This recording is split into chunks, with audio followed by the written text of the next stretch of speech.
ప్రభునందు ప్రియులను దేవుని యొక్క సంకల్పంలో నిత్యజీవమునకు నిర్ణయింపబడిన వారిలో చేర్చబడిన వారును దేవుని పరిశుద్ధులను సంఘమైన మీ అందరికీ తండ్రి అయిన దేవుని నుండి ప్రభువైన యేసుక్రీస్తు నుండి కృపయు సమాధానమును అనుగ్రహింపబడాలని దేవుని మనస్ఫూర్తిగా వేడుకుంటున్నాను. ప్రియులారా, మనము కొద్ది వారములుగా ధ్యానించుకుంటూ సాగుతున్నటువంటి పేతురు పత్రికలో ఉన్నటువంటి లేఖన భాగమును ఈ దినము కూడా మనం ధ్యానించుకుందాం. దయచేసి మీరు 3వ అధ్యాయంలోనికి వచ్చినట్లయితే పేతురు గారు రాసిన మొదటి పత్రిక 3వ అధ్యాయం గతించిన వారముకు ముందు వారము మనం ధ్యానించిన సందర్భము 8వ వాక్యం నుంచి 17వ వాక్యం వరకు కలిగిన భాగాన్ని మనం చూసుకోవడం జరిగింది. అందులో పేతురు గారు గుర్తు చేసింది ఏమిటి అనంటే ఫ్యామిలీ రిలేషన్స్ గురించి రాసిన తర్వాత చర్చి రిలేషన్స్ గురించి రాస్తున్నట్టుగా మనం 3వ అధ్యాయంలో గమనించాం. ప్రియమైన వారలారా, 8వ వాక్యము నుంచి 12వ వాక్యం వరకు సంఘంలో చేర్చబడినటువంటి ఇన్సైడ్ పీపుల్, సంఘంగా చేర్చబడినటువంటి సహోదరి సహోదరుల ఎలాంటి రిలేషన్ ఉండాలి అన్న విషయాన్ని ప్రస్తావించాడు పేతురు గారు. అందుకోసం తుదకు ఇగో మీరు ఇలాంటి మనసుతో సాగండి. దేవుడు ఇప్పుడు మనల్ని పిలుచుకొని ఉన్నాడు, ఒక గొప్ప ఆశీర్వాదమునకు వారసులను కూడా చేసి ఉన్నాడు. అయితే ఆ పిలుపైనను ఆశీర్వాదమైనను పొందుకొనుటకు మనం ఇప్పుడు ఎందులో చేర్చబడ్డామంటే సంఘంలో చేర్చబడ్డాం. ఆ సంఘంలో వ్యక్తిగతంగా ఎవరికి నచ్చినట్టుగా మనం ఉండడానికి వీల్లేదు. మనం ఒక్క శిరస్సుకు అతకబడి ఉన్నాం కనుక ఆ శిరస్సునందు ఒక్క కుటుంబంగా మనం కట్టబడాలన్నటువంటి పిలుపునిస్తున్నాడు. అక్కడ మనం చూడగలము. అందుకోసం ఆయన 6 ప్రధానమైన ఉద్దేశాలను గుర్తు చేసి ఉన్నాడు. ఏక మనస్కులు అవ్వాలన్నాడు, ఒక సహోదర ప్రేమ కలిగి ఉండాలన్నాడు, ఒకరు సుఖ దుఃఖములందు ఒకరు పాలివారుగా ఉండాలన్నాడు, వినయ మనస్కులై ఉండాలన్నాడు, కరుణాచిత్తులుగా ఉండాలన్నాడు. ఆ తర్వాతకి క్షమించేటువంటి గుణంతో కూడా ఉండమని చెప్పడం జరిగింది. ప్రియమైన వారలారా, ఈరోజు భౌతికంగా మన ఓన్ రిలేషన్గా ఉన్నటువంటి ఫ్యామిలీలో ఇలాంటి గుణములనే మనం చూడగలము. అదైనా మన మరణంతో అస్థిరత్వంలోకి వెళ్ళిపోతుందండి. బతుకున్నంత కాలమే స్థిరమైన కుటుంబం అది. మరణించిన తర్వాత ఎవరికి ఎవరు ఏమీ కాదు ప్రియమైన వాళ్ళ. కానీ ఇప్పుడు క్రీస్తునందు మనకు అనుగ్రహింపబడినది అలాంటి చెదిరిపోయేటువంటి అస్థిరమైన కుటుంబం కాదు, అనాథలుగా మిగిలిపోయేటువంటి జీవితం కాదు. నిశ్చయముగా దేవుడు మనకు తండ్రిగా ఉండి మనం ఆయనకు పిల్లలుగా ఒక కుటుంబంగా ఉండబోతున్న ఒక స్థిరమైనటువంటి ఫ్యామిలీని క్రీస్తునందు దేవుడు మనకు అనుగ్రహించున్నాడు కనుక ఇది ఒక ట్రూ ఫ్యామిలీ, ఒక నిజమైన కుటుంబం కనుక ఈ దేవుని పెద్ద కుటుంబంలో మనందరం చేర్చబడ్డాం కనుక ఇలా సాగండి అని లోపల ఉన్నటువంటి ప్రజలకు చెప్పినటువంటి మాటలు చూసాం. మరి తర్వాత సంఘానికి వెలుపల ఉన్న వారితో మన రిలేషన్ ఎలా ఉండాలన్నప్పుడు నిశ్చయంగా కొన్ని మాటలు స్థిరంగా గుర్తు చేసి ఉన్నాడు. మీరు మిమ్మల్ని సంఘంలో రిసీవ్ చేసుకున్నట్టుగానే సమాజంలో కూడా రిసీవ్ చేసుకుంటారని మీరు అనుకోవద్దు. ప్రతికూలతే మీకు ఎదురవుతుంది. అలా ప్రతికూలత ఎదురవుతున్నప్పుడు మీరు పగ తీర్చుకునే వారుగా ఉండకండి, లేకపోతే దేవుని యొక్క సామర్థ్యమును ఎరిగిన వారుగా దేవునికి ప్రార్థన చేసుకొని మీకు మీ మనసులో పుట్టిన వాటిని నెరవేర్చుకునే వారిగా ఉండకండి. సాత్వికంతోనూ వినయంతోనూ వారి మధ్యనే సాగండి. భయముతో, ఇంకా లిటరల్గా చెప్పిన పదము వారి ఎడల వారు మిమ్మల్ని శ్రమ పెడుతున్నప్పుడు, వారు మిమ్మల్ని హింసకు గురి చేస్తున్నప్పుడు మీరు కీడు చేసి శ్రమపడుట కంటే మేలు చేసి శ్రమపడుట గొప్ప విషయం కదా. వాస్తవానికి పేతురు గారు ఈ మాటలు రాస్తున్నటువంటి సమాజం ఉన్న సిచ్యువేషన్స్ మనం బిగినింగ్ నుంచి ఆలోచించుకుంటూ వస్తున్నాం. శ్రమ చేత చెదిరిపోయారు, ఆదరించడానికి ఈ మాటలు పంపించాడు అని చెప్పడం జరిగింది. వాస్తవానికి 3వ అధ్యాయం ఇక మధ్య భాగం నుంచి ఎత్తుకుంటున్నాడండి అసలు సందర్భము. శ్రమలలో ఒక క్రైస్తవునికి ఉండవలసినటువంటి వ్యక్తిత్వం ఎలాంటిదో ఇక రాస్తున్నాడు ఇక్కడైనా. ఒక క్రిస్టియన్గా మనం శ్రమ పెట్టబడుతున్నప్పుడు మనకు ఎలాంటి వ్యక్తిత్వం ఉండాలి. ముందైతే రెస్పాన్సిబిలిటీస్, 1వ అధ్యాయం 2వ అధ్యాయంతో దేవునితో మన రిలేషన్, అదే 2వ అధ్యాయం మిడిల్ నుంచి 3వ అధ్యాయం మిడిల్ వరకు మనుషులతో రిలేషన్. అందులో ప్రభుత్వాలు ఉన్నాయి, అధికారులు ఉన్నారు, కుటుంబం ఉంది, సంఘం ఉంది, అన్యజనులుగా పిలువబడుతున్నట్టు సమాజం ఉంది. వాళ్ళందరితో రిలేషన్స్ రాసిన తర్వాత ఇప్పుడు వాళ్ళకు యాక్చువల్ కాంటెక్స్ట్ రాస్తున్నట్టుగా మనం నోటీస్ చేయగలమండి. ఇక్కడ నుంచి ఇక శ్రమను గురించి మాట్లాడుతున్నాడు ప్రియమైన వాళ్ళ. ఇక్కడ ఒక మాట మనము పరిశీలనకు తెచ్చుకోవాలి. ఏ మాట అనంటే నిజముగా ఈ మాటలు సందర్భానుసారంగా మనకు అర్థమయ్యేటువంటి, ఇంకా ఓపెన్గా మీతో చెప్పాలి అనంటే వాస్తవానికి ఈ 3వ అధ్యాయము 18 నుంచి 4వ అధ్యాయం 6వ వాక్యం వరకు కలిగినటువంటి ఈ లేఖనం అంటే చాలామంది బైబిల్ పండితులు చెప్పిన మాట ఏమిటంటే నూతన నిబంధనలో ఉన్నటువంటి అన్ని సందర్భాల కంటే అత్యంత కష్టమైన సందర్భంగా పరిగణించడం జరిగింది ప్రియమైన వారలారా. అంత లోతైన విషయం అంట. ఒక సేవకుడు కూడా చాలా గొప్పగా రాసి ఉన్నాడు. పేతురులో ఉన్నటువంటి తగ్గింపును గుర్తు చేయడానికి ఆయన అన్నమాట ఏమిటి అని అంటే అసలు న్యూ టెస్ట్మెంట్లోనే చాలా క్రిటికల్ కాంటెక్స్ట్ రాసిన పేతురే తన దీనత్వమును నిరూపణ చేయుటకు ఎంత గొప్ప మాట రాస్తాడంటే 2వ పత్రికలో పౌలును పొగుడుతాడు ప్రియమైన వారలారా. పౌలు రాసినటువంటి మాటలు గ్రహించుటకు కొంచెం కష్టమైనవి. ఆ మాట ఆయన కంపేర్ చేసి చెప్పినప్పుడు అరే నిజమా, బట్ ఆ సేవకుని యొక్క కామెంటరీ మొత్తం చూసిన తర్వాత నాకు అర్థమైంది, నిజమే, అసలు పేతురు గారికి దొరికినటువంటి ప్రత్యక్షత అంత చిన్న ప్రత్యక్షత కాదు. ఇక్కడ 2 విషయాలు మీతో చెప్తున్నాను. మొదటిది ఏమిటి అంటే, మనం చూడబోతున్న ఈ సందర్భం అత్యంత లోతైనది నూతన నిబంధనలో. రెండవ అతి ముఖ్యమైన విషయం ఏంటంటే, ఇది సందర్భానుసారంగా నిజంగా శ్రమ పెట్టబడుతున్నటువంటి క్రైస్తవులకు అర్థమైనంత సులువుగా ఈరోజు చాలా కంఫర్ట్ లైఫ్లో ఉన్నటువంటి మనకు అర్థమయ్యేటువంటి విషయం కాదు ప్రియమైన వాళ్ళారు. ఇది ఇంకొక మాట కూడా ఓపెన్గా చెప్తానండి. మీకు బోధించేవానిగా నిలబడ్డ నేను కూడా ఎంతో ఒక పరిధి మేరకు సుఖపడుతున్నాను కనుకనే నేను కూడా మీకు చేరవేసేది బలహీనమైనటువంటి సమాచారంగానే మిగిలిపోతుంది. ఎందుకంటే నాలో ఆ ప్రత్యక్షత లోపించింది ఇప్పుడు. కానీ ఇక్కడ మనం చూడబోతున్న సందర్భం దేనికి సంబంధించింది అంటే, ఇక శ్రమను ఎదుర్కొంటున్నప్పుడు ఆ శ్రమలో మనం సాగవలసినటువంటి విధానాన్ని రాస్తున్నాడు. 3 విషయాలను గుర్తు చేస్తాడు ప్రియమైన వారలారా. వాస్తవానికి ఇక్కడ ఆ 3 విషయాల్లో మొదటిది ఏమిటి అంటే, గుర్తుపెట్టుకోండి, మనము అన్యాయంగా శ్రమ పెట్టబడుతున్నటువంటి సందర్భాలు ఎదురవుతాయి మన జీవితంలో. అన్యాయంగా, లేకపోతే వాటికి మనం పాత్రులము కాకపోయినా వాటిని ఎదుర్కోవాల్సిన పరిస్థితులు వస్తాయి. అన్డిజర్వ్డ్ అంటాం కదా, అసలు నువ్వు దీనికి యోగ్యునివే కాదు, నువ్వు డిజర్వే కాదంటాం కదా. ఒక విధంగా అన్డిజర్వ్డ్ సఫరింగ్ మనం ఫేస్ చేస్తాం. రెండో విషయం ఏం చెప్తాడంటే, దేవుని చేత నియమింపబడినటువంటి శ్రమ కూడా ఉంది, దాన్ని కూడా ఎదుర్కొంటాం. ఆర్డైన్డ్ సఫరింగ్ అనుకోండి, దేవుని చేత నియమింపబడిన శ్రమను కూడా ఎదుర్కొంటాం. మూడోది ఏమంటాడు అంటే, ఇదే భాగంలో మాట్లాడుతూ శారీరకమైన శ్రమను కూడా మనం ఎదుర్కొంటాం. ఫిజికల్ సఫరింగ్ కూడా ఉంది. ఈ 3 విషయాలు ఎందుకు రాస్తున్నాడు అంటే, పేతురు గారు అత్యంత కీలకమైన విషయాన్ని ఇక్కడ వెల్లడి చేస్తున్నాడు. ఈ 3 రకాల శ్రమలు మనం ఎదుర్కొన్న ఈ 3 రకాల శ్రమలు ఇంకొక వైపు వచ్చి ఆలోచన చేయగలిగితే, ఇవన్నీ ఫిజికల్వి, అన్యాయంగా ఎదుర్కొనేదైనా, దేవుని చేత నియమింపబడిందైనా, శారీరకంగా ఎదుర్కొనేదైనా, ఇవన్నీ ఫిజికల్ సఫరింగ్స్ ప్రియమైన వాళ్ళ. కానీ ఈ ఫిజికల్ సఫరింగ్ కింద మనము దేవుడు చెప్పినట్టుగా నడుచుకుంటే, పేతురు గారు చెప్పేటువంటి గొప్ప సత్యం ఏమిటి అని అంటే, మనకు గొప్ప స్పిరిచువల్ బ్లెస్సింగ్స్ ఉన్నాయి అన్నటువంటి విషయాన్ని ఆనాడు హింసకు గురవుతున్న సంఘానికి రాస్తున్నాడు ఆయన. ఈరోజు మనం కూడా దాన్ని తీసుకుందాం ప్రియమైన వాళ్ళారా. ఇప్పుడు ఇక్కడ మాట్లాడుకుంటున్న ఈ సందర్భంలో మన జీవితం కొద్ది పరిధిలో ఉండొచ్చు, ఉండకపోవచ్చు. రేపన్న దినమున ఇంకా మన పరిధి మేరకు మించి కూడా మనం శ్రమ పెట్టబడవచ్చు. అయితే మనం గుర్తుపెట్టుకొని గొప్ప ఆదరణతో ఆ శ్రమ కిందికి వెళ్ళిపోవడానికి ఇక్కడ మనం చూడవలసిన గొప్ప వెలుగు ఏమిటంటే, ఈ శ్రమ నన్ను ఒక ఆత్మీయమైన ఆశీర్వాదం కిందికి నడిపిస్తుంది అన్నటువంటి విషయము పరిశుద్ధాత్మ దేవుడు నాకు ముందుగానే సాక్ష్యం ఇచ్చాడు అన్నటువంటి మాటలు మన హృదయంలో పెట్టుకొని సాగాలి. అందుకోసమే రాస్తున్నాడు. దానికోసం బెస్ట్ ఎగ్జాంపుల్ ఎవరిని తీసుకున్నాడు పేతురు గారు అని అంటే, యేసుక్రీస్తుని పిక్ చేసుకున్నాడు ప్రియమైన వాళ్ళారా. ఇక రెండవ ఎగ్జాంపుల్ ఎవరిని తీసుకుంటాడంటే, నోవాహుని తీసుకుంటాడండి. మూడో ఎగ్జాంపుల్ ఎవరిని తీసుకుంటాడంటే, మీరే.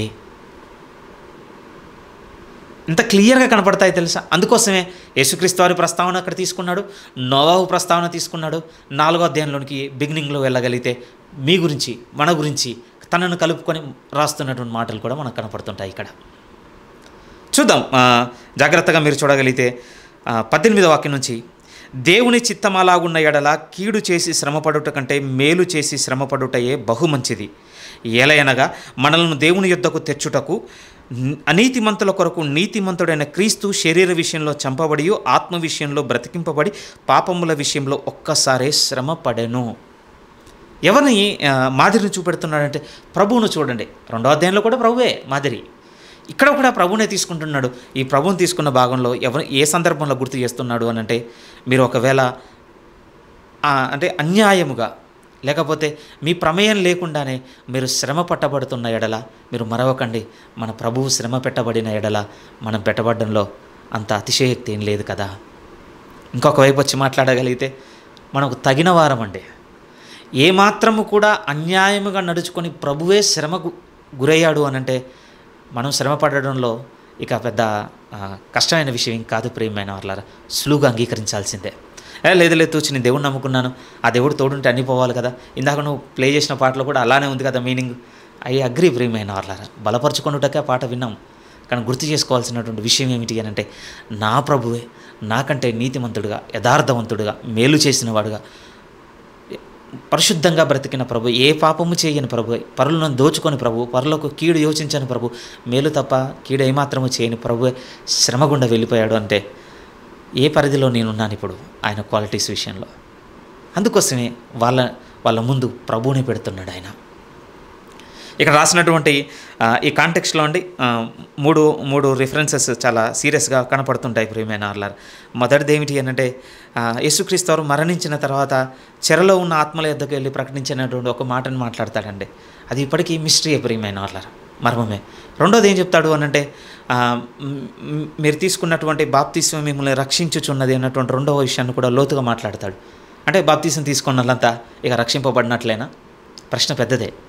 మూడో సందర్భం ఏం చెప్తాడంటే ఈ కాంటెక్స్ట్లోనే ప్రభువు గురించి మాట్లాడుతున్నప్పుడు ప్రభు శ్రమ పెట్టబడ్డాడు కనుక ఎవరైతే అట్టి మనసును ఆయుధముగా ధరించుకుంటారో, లేకపోతే శరీరమందు ఎవరైతే శ్రమ పెట్టబడతారో వారికి ఇక దేంతో ఇక పోలి జోలి లేకపోతే పొత్తు ఉండదు. అంటే ఇక పాపముతో వాళ్ళకి జోలి ఇక ఏమీ ఉండదు.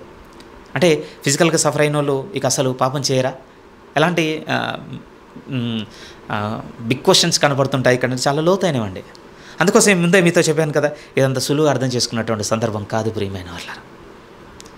ముందు ప్రభు జీవితం దగ్గర నుంచి చూసుకుంటున్నాం కదా, అక్కడ క్లియర్గా రాస్తున్నాడు 19వ వాక్యంలో ప్రభువు ఏ విధంగా శ్రమ పెట్టబడ్డాడో గుర్తు చేస్తున్నాడు. ఆయన అన్డిజర్వ్డ్ సఫరింగ్కి సబ్మిట్ చేసుకున్నాడు తనను తాను. నిజంగా ప్రభు యొక్క శ్రమను మనము వెళ్ళి ధ్యానం చేయగలిగితే అక్కడ రాసిన సందర్భం కూడా అదే ప్రియమైన వాళ్ళారా. అనీతిమంతులైన మన కొరకు నీతిమంతుడైన ప్రభువు శ్రమపడెను. ఎందుకు? దేవుని యొద్దకు మనలను తెచ్చుటకు. మీరు చెప్పండి, ఏమడుగుతాను అని అంటే మనసుకు మీరు ఆలోచించండి. మనం ఏమైనా తప్పిపోయామా, లేకపోతే ఉద్దేశపూర్వకంగా మనం అక్కడి నుంచి వెళ్ళిపోయామా? దేవుని దగ్గర నుంచి మనం హిస్టరీ ఎవాల్వ్ అయింది కదా, హ్యూమన్ హిస్టరీ బిగినింగ్ నుంచి ఆదికాండం చదువుతున్నాం కదా. చదువుతున్నప్పుడు మీకు ఏమర్థమైంది చెప్పండి? మీకు నాకు అర్థం కావాల్సినటువంటి విషయం ఏమిటి అంటే మనం ఏదో తప్పిపోలేదు ప్రియమైన వాళ్ళారు. ఉద్దేశపూర్వకముగా, నిజముగా ఉద్దేశపూర్వకంగా దేవుని దగ్గర నుంచి వెళ్ళిపోయిన వారము. ఇంకా క్లియర్గా పౌలు గారి మాటలు పట్టుకొని వచ్చేస్తే రోమపత్రిక 5లో క్లియర్గా ఉంటుంది. మనము దేవునికి శత్రువులమై ఉండగా, ఆ పదం రాస్తాడండి ఆయన. మనము దేవునికి శత్రువులమై ఉండగా. ఎందుకు దేవునికి శత్రువులమయ్యాం? ఒకసారి ఆలోచించండి. అటువైపు ఆయనకు నేను శత్రువు ఎందుకయ్యానంటే అటువైపు ఆయన నాకు శత్రువు అయ్యాడు కనుక. ఈరోజు దేవుడు మానవ ఆలోచనలకు లేకపోతే మానవ స్వచిత్తమునకు ఆయన విరోధిగా ఉన్నాడు కనుక మనిషి దేవునితో వైరం పెట్టుకున్నాడు. అందుకోసం దేవుడు తన వైపు నుంచి మాట్లాడుతున్నప్పుడు ఏమన్నాడంటే నేను కూడా మీకు శత్రువును, మీరు నాకు శత్రువులు. కానీ ఇక్కడ పేతురుగా రాస్తున్నటువంటి మాట ఎలా కనపడుతుందంటే అలాంటి మనలను దేవుని యొద్దకు తెచ్చుటకు. ఉదాహరణకండి, ఒక మాస్ క్రౌడ్లో మనం పోతున్నాం, అనుకోకుండా తప్పిపోయామనుకోండి, లేకపోతే ఫ్యామిలీతో ఒక దగ్గరికి వెళ్ళాం, అది మాస్ క్రౌడ్లో మన ఫ్యామిలీ మెంబర్ ఒకరు మిస్ అయిపోయారు. మిస్ అయిపోయినప్పుడు అంటే ఏముంటుందో తెలుసా? పోతే పోయిందిలే, అమ్మయ్య నాకు రిలీఫ్ దొరికింది, ఇక ఎక్స్ప్లోర్ మై సెల్ఫ్ అని బయటికి వెళ్ళి ఇక అన్నిటిని తిరుగుతారనుకుంటున్నారు. నో, వెతుకుతూ ఉంటారండి. ఎక్కడ పోయాను, నా కుటుంబం ఎక్కడ. ఏ ఇంటెన్షన్ ఉందో తెలుసా? తప్పిపోయిన వ్యక్తిలో వచ్చి మళ్ళీ కుటుంబంతో యాడ్ అవ్వాలని ఇంటెన్షన్ ఉంది. అతను పట్టుకురావడం చాలా సులువు అండి, అంతే కదా. కానీ దానికి అపోజిట్ ఏంటి అని అంటే ఇక ఎట్టి పరిస్థితుల్లో కూడా ఇటు రాకూడదని పోతున్నాడు ఉన్నాడు అనుకోండి, వాడిని పట్టుకురావడం చాలా కష్టం, హైలీ ఇంపాసిబుల్ కూడా. ఎందుకనంటే ప్రభు అక్కడ వాడిన మాట కూడా ఎలా ఉంది అని అంటే మనలను దేవుని యొద్దకు తెచ్చుటకు.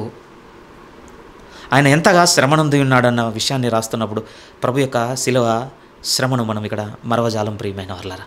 నిశ్చయము ఆయనను పిలాతు ముందు నిలబెట్టిన తర్వాత అక్కడ తీర్పు అయిపోయిన తర్వాత ఆయనను కొరడా దెబ్బలు కొట్టడం, ఆ గాయముల చేతనే ఒక బలమైన మ్రానును మోసుకుంటూ వీధుల గుండా పట్టణపు ఎలుపల వరకు ఆయన వెళ్ళడం, అక్కడికి వెళ్ళిన తర్వాత మేకులతో ఆయనను అదే మోసినటువంటి పెద్ద మ్రానుకు ఆయనను వేలాడగొట్టినప్పుడు నిజంగా ఒక మేకు మీద ప్రభువు వేలాడుతూ ఆ ఎండ వేడిమికి తనకు అయిన గాయముల నుండి మంట కలుగుతున్నప్పుడు తన శరీరంలో ఉన్నటువంటి తేమంతా లేకపోతే నీరంతా ఆవిరైపోతున్నప్పుడు నిజముగా అంత వేదన సమయమందు ఆయన ఊపిరి తీసుకోవడానికి ఆయనకున్న ఆధారం ఇంకేమైనా ఉంది అని అంటే ఆ మేకులలో చిక్కినటువంటి మాంసం ముద్ద మాత్రం ప్రియమైన వాళ్ళారు. చాలా లోతుగా మాట్లాడుకున్న బదులు అండి. పోనీ ప్రభువుని ఏమైనా సౌకర్యంగా వేశారంటే లిటరల్గా నేకుడిగా ప్రభువుని నిలబెట్టారటండి ఆ రోజు సమాజం ముందు ఆ విధంగా సిలువలో. అలానే ఒక్కొక్క బ్రీత్ కండి నిజంగా ఆయన ఆ మాట ఎలా రాశాడు అంటే నా నాలుక అంగిటిని అంటుకొని పోయిండు అంటాడు కీర్తనలో. ఎంత డీహైడ్రేట్ అయిపోయింది ప్రభు బాడీ అని అంటే ఆ ఎండకి ఎక్స్పోజ్ అయిపోయి నాలుక అంటుకుపోయిందటండి. తెలుసు కదా, మనం అతికిస్తాం కదా, అతికించినప్పుడు ఇలా తీయడం చాలా కష్టం అండి, చాలా కష్టం. అలాంటిది నాలుక అంటుకపోయింది. అలాంటి ఎక్స్పీరియన్స్ ఎలా ఉంటుంది అంటే ఒక హాఫ్ అన్ అవర్ అండి మనం అంగిలికి అతికిచ్చి చూద్దామండి మన నాలుకనే. అలా ఉంచి గాలి పీల్చడానికి ట్రై చేసి చూడండి, అవ్వదు తెలుసా? అవ్వదండి. అలాంటి పరిస్థితుల మధ్య ప్రభు చూపెడుతున్నది ఏంటి అంటే, అనీతిమంతులైన మీ కొరకు నేను శ్రమ పొంది ఉన్నాను, ఎందుకంటే మిమ్ములను దేవుని యొద్దకు తెచ్చుటకు. ఎందుకు గుర్తు చేస్తున్నాడో తెలుసా ఈ విషయాన్ని? శ్రమ పడుతున్నవారు, అయ్యో మేము ప్రభుని నమ్ముకున్నందుకు మా జీవితంలో ఎంత శ్రమ వచ్చిందో మీతో మాట చదువుతాను. రీసెంట్గా నాకు తెలిసింది ప్రియమైన వాళ్ళ, ఆ ఎర్లీ టైమ్స్లో అండి, ఫస్ట్ సెంచరీ చర్చ్ ఎంత శ్రమ పెట్టబడిందట అంటే, ఆనాడు కాలాలు సరిగ్గా కాకపోయినా, వర్షాలు సరిగ్గా కురవకపోయినా, పంటలు సరిగ్గా పండకపోయినా క్రైస్తవులను హింసించేవారటండి. అదేంటి దీనికి దానికేంటి సంబంధం అనుకున్నాను, కానీ రాసిన ఆ సేవకుడు చెప్పినటువంటి ఆ కామెంటరీ చూస్తే, ఇగో వీళ్ళు మన దేవునికి మొక్కనందుకే మన పట్టణం మీదకి, లేకపోతే మన పంట మీదకి ఈరోజు తెగులు వచ్చింది, లేకపోతే మనకి ఈ సంవత్సరం కాలం కాలేదు, ఎందుకంటే వీళ్ళు మన దేవుని ఆరాధించలేదు, వీళ్ళు మన బలికి రాలేదు, లేకపోతే వీళ్ళు దీన్ని సన్మానించలేదు, మన దేవునికి మొక్కలేదు. అరే దీనికి కూడా హింసించారా? ఎస్, నిజమండి. ఏమంటే ఈరోజు మనం ఆలోచించండి, ఎంత సులువైనవి నిజముగా ఒక దూదంతా చులకనైనటువంటి వాటికే ఈరోజు మనం చాలా ఆలోచిస్తున్నాం దేవుని వైపు తిరిగి, ఏంటి దేవా నా జీవితం అని. కానీ ఆనాడును వాళ్ళు వెళ్తున్న మార్గాలు చూస్తే ప్రియమైన వాళ్ళ, అలాంటి వారిని పురుకొలుపుతే ఏం రాస్తున్నాడు తెలుసా? మీరు మరవకండి, మీరు అన్యాయంగా శ్రమ పెట్టబడుతున్నారు తెలుసు, ఎందుకంటే నేను కూడా అది పొందుకుంటాను. కానీ మీకైనా నాకైనా మాదిరి ఎవరంటే మన ప్రభు వైపు చూడండి, ఆయన కూడా అన్యాయంగా శ్రమ పెట్టబడ్డాడు. కానీ దానికి ప్రతిఫలం ఏంటో తెలుసా? దానికి ప్రతిగా వచ్చినటువంటి బ్లెస్సింగ్ ఏంటో తెలుసా? ఈరోజు కొన్ని మిలియన్స్, నిజంగా కొన్ని కోట్ల మంది రక్షణలోనికి వచ్చి ఉన్నారు. అంతే కదండి. ప్రభు ఆ రోజు కనుక మరణించకపోయి ఉంటే రక్షణ ఎక్కడిది ప్రియమైన వాళ్ళారా? ఈరోజు శారీరకంగా మనం పెట్టబడుతున్నటువంటి శ్రమ మీరు గుర్తుపెట్టుకోండి, రేపటి రోజున దేవుని ముందు మనకు ఒక గొప్ప స్పిరిచువల్ బ్లెస్సింగ్ను ఓపెన్ చేయబోతుంది. అదే రాస్తున్నాడు పేతురు గారు. రెండో విషయాన్ని అక్కడే కలిపి 19వ వాక్యంలోనే 18లోనే క్లియర్గా చెప్పింది ఏమిటంటే, దేవుని చిత్తం అలాగున్న ఎడల. రెండవ దాన్ని కూడా తీసుకొని వస్తే ఉంటున్నాడంటే, ఒకవేళ ఈ శ్రమ దేవుడే నియమించిందైతే మీరే అంతే ఆనందంగా లోబడిపోండి. ఎందుకంటే ప్రభువు వైపు, మనుషుల వైపు చూస్తే ప్రభువుకు ఆయన అన్యాయంగా శ్రమ పెట్టబడుతున్నాడు. కానీ దేవుని వైపు వచ్చి చూడగలిగితే క్లియర్గా మనకు అర్థమవుతుంది, దేవుడు నియమించి పంపించి ఉన్నాడు ప్రియమైన వాళ్ళారా. ఇది అర్థమైంది కనుకనే ఆదిమ సంఘం నుండి ఇప్పటి వరకు క్రైస్తవ్యం ఇక్కడే నిలబడి ఉన్నదండి. నిజము, మా దేవుడు మా కొరకు ఇది నియమించి ఉన్నాడు. పేతురు గారే అంటారు కదా ఒక గొప్ప మాట, ఆయన నామము నిమిత్తము శ్రమ అనుభవించుటకు మేము అది మేలుగా భావించారటండి. ఒకసారి మాట చదువుతానండి, అపోస్తల కార్యములు, అదే పేతురు వర్డ్స్లో చూద్దాం. అపోస్తల కార్యములు ఐ థింక్ 4వ అధ్యాయము, అపోస్తల కార్యములు 4 కాదు 5వ అధ్యాయం ఎండింగ్లో మీరు చూడండి, 41వ వాక్యం. అపోస్తల కార్యములు 5వ అధ్యాయం 41. ఆ నామము కొరకు అవమానం పొందుటకు పాత్రులమని ఎంచబడినందున వారు సంతోషించుచు మహాసభ ఎదుట నుండి వెళ్ళిపోయి ప్రతిదినము దేవాలయంలో ఇంటింటను మానక బోధించుచు యేసే క్రీస్తుని ప్రకటించుచుండేది. వాళ్ళ ఫీలింగ్ ఎలా ఉందో తెలుసా? అప్పుడు సంతోషం కలిగిందట. ఎందుకు? దేవుడు నియమించింది ఇందుకే, దేవుడు నియమించింది ఇందుకే. రీసెంట్గా ఒక జూయిష్ రబాయి ప్రసంగం వింటున్నానండి. న్యూ టెస్ట్మెంట్ని జీసస్ని నమ్మటం లేదని. అసలు ఏంటి వీళ్ళ వెర్షన్, ఆయన ఏం చెప్తున్నాడని కొంచెం ట్రై చేశాను ప్రియమైన వాళ్ళ. కొంచెం డిఫరెంట్గా ఉంది ఆయన యాక్సెంట్, కొన్ని అర్థమయ్యాయి, కొన్ని అర్థం కాలేదు. లిటరల్గా ఆయన తోరా నుంచి అంటే ధర్మశాస్త్రం నుంచి మాట్లాడుతున్నాడు కనుక ఇక వాళ్ళ డెప్త్ వేరుగా ఉంటుంది. సరే, ఏదో ఆ ప్రసంగం ఏంటనేది సెకండ్ థింగ్. కానీ అందులో ఆయన చెప్పిన మాట ఏమిటి అని అంటే, మేము ఈరోజు సమాజం మొత్తం మమ్మల్ని తృణీకరించిన, లేకపోతే ఇజ్రాయెల్ కంట్రీ ఒక కార్నర్కి అయిపోయి ప్రపంచ దేశాలను ఒకవైపు అయిపోయినా కూడా మేము అస్సలు వరీ కాము. ఎందుకనంటే పాత నిబంధన నుంచి వాళ్ళకు ఒక ప్రామిస్ ఉందటండి, అబ్రహాం నుంచి వచ్చిందే. నీ యందు సమస్త వంశములు ఆశీర్వదింపబడతాయి అంటాడు కదా 12:3 చదివినప్పుడు ఆదికాండం. సో అది చాలా ప్రైమరీ రిఫరెన్స్గా పెట్టుకొని ఆయన ఏం చెప్తున్నాడు అని అంటే, మమ్మును బట్టే ఈరోజు బ్లెస్సింగ్ అంతా ప్రపంచానికి ఉంది. మమ్మును బట్టే. ఆయన మాటల్లో నా హృదయానికి గోచరమైంది ఏమిటంటే, ఓహో వీరి ద్వారా దేవుడు ప్రపంచం మొత్తాన్ని ఆశీర్వదిస్తున్నాడన్న మాట వారిని చాలా సంతోషపెట్టిందండి. ఆ రాబాయి ప్రసంగంలో నాకు స్పష్టంగా కనపడింది. అరే వీరు ఎంత జాయ్ఫుల్గా ఫీల్ అవుతున్నారు దాన్ని నిజంగా, ఎందుకంటే దేవుడు వాళ్ళు ప్రామిస్ చేశాడు. ఎగ్జాక్ట్లీ అండి. ఈరోజు చర్చ్ దాన్ని ఫీల్ అవుతుందా? దేని ఫీల్ అవ్వాలంటే ఈరోజు ప్రభు నామం నిమిత్తం మనము శ్రమ పెట్టబడుటకు నియమింపబడి ఉన్నామని ఇగో ఈరోజు మనం చదివినటువంటి అపోస్తులు ఆదిమ సంఘము నిజముగా అంత సంతోషముగా అంత జాయ్ఫుల్గా సఫరింగ్ని యాక్సెప్ట్ చేసినట్టుగా మనం చేయగలుగుతున్నామా? ఎందుకో వాళ్ళు దేవుని బ్లెస్సింగ్స్ దగ్గరగా ఉన్నారు. యాజ్ ఎ క్రిస్టియన్గా నేను దూరం అయిపోయాను అనిపించింది ప్రియమైన వాళ్ళ. నేను కదా మరింత దగ్గర అవ్వాల్సింది ఆయన కుమారుని స్వీకరించినందుకు. వారు దూరం అయిపోయారండి. ఈరోజు రోమపత్రిక 11వ అధ్యాయం అదే కదా. వారు ఇప్పుడు సెకండరీ అయ్యారు, మనం ప్రైమరీ అయ్యాం ప్రియమైన వాళ్ళారా క్రీస్తు యేసునందు. అందుకోసమే పేతురు గారు కూడా అదే రాస్తున్నాడు. దేవుని చిత్తమాలాగున్న ఎడల మాట చదువుతున్నాను 18. దేవుని చిత్తమాలాగున్న ఎడల కీడు చేసి శ్రమపడుట కంటే మేలు చేసి శ్రమపడుటే బహు మంచిది. ఎందుకంటే నిజంగా ఒక గొప్ప స్పిరిచువల్ బ్లెస్సింగ్ ఓపెన్ అవుతుంది ప్రియమైన వాళ్ళ. ఒక సేవకుడు అండి, బాగా వినండి, తన వాక్చాతుర్యంతో బైబిల్లో ఉన్నటువంటి దేవుని ప్రత్యక్షతతో బోధతో సమాజంలోనికి వెళ్ళి ప్రభులోనికి నడిపించిన సమూహం కంటే తన మరణం ద్వారా విస్తారంగా ఫలించిన సంఘటనలే సంఘ చరిత్రలో అధికం ప్రియమైన వాళ్ళారా. తన ఆయుష్కాలంలో ఎటువంటి ఇబ్బందులకు గురి కాకుండా సంపూర్ణ ఆరోగ్యంతో ఎటువంటి విరామం లేకుండా అవిశ్రాంతంగా కష్టపడి ప్రభువులోనికి నడిపించిన జాబితా కంటే నిజముగా ప్రభువు కొరకు నిజముగా మరణించి తమ కొద్ది కాలంలోనే మరణించి ప్రభువులోనికి చాలామందిని నడిపించినటువంటి వారే గొప్పవారు ఎక్కువగా ఉన్నారు. నిజంగా స్పిరిచువల్ బ్లెస్సింగ్స్ అండి అవన్నీ. వాళ్ళు నిజముగా తీసుకొచ్చారు ప్రభువులోనికి చాలామందిని. సంఘ చరిత్ర దాని మీద కట్టబడింది ప్రియమైన వాళ్ళారా. సుఖంగా ఉంటామని బోధించిన వారు వాళ్ళు అనుకుంటున్నారా? నో, అలాంటి వారు చోటు కాదండి సంఘం అనేది. అందుకోసమే రాస్తున్నాడు పేతురు గారు. మళ్ళీ చదువుతున్నాను. ఏలైనగా మనల్ని దేవుని యొద్దకు తెచ్చుటకు అనీతిమంతుల కొరకు నీతిమంతుడైన క్రీస్తు శరీర విషయంలో చంపబడి ఆత్మ విషయంలో బ్రతికింపబడి పాపముల విషయంలో ఒక్కసారే శ్రమ పడెను. ఆయన శ్రమ పడి ఉన్నాడు కనుకనే ఈరోజు రక్షణ మార్గం ఓపెన్ అయింది.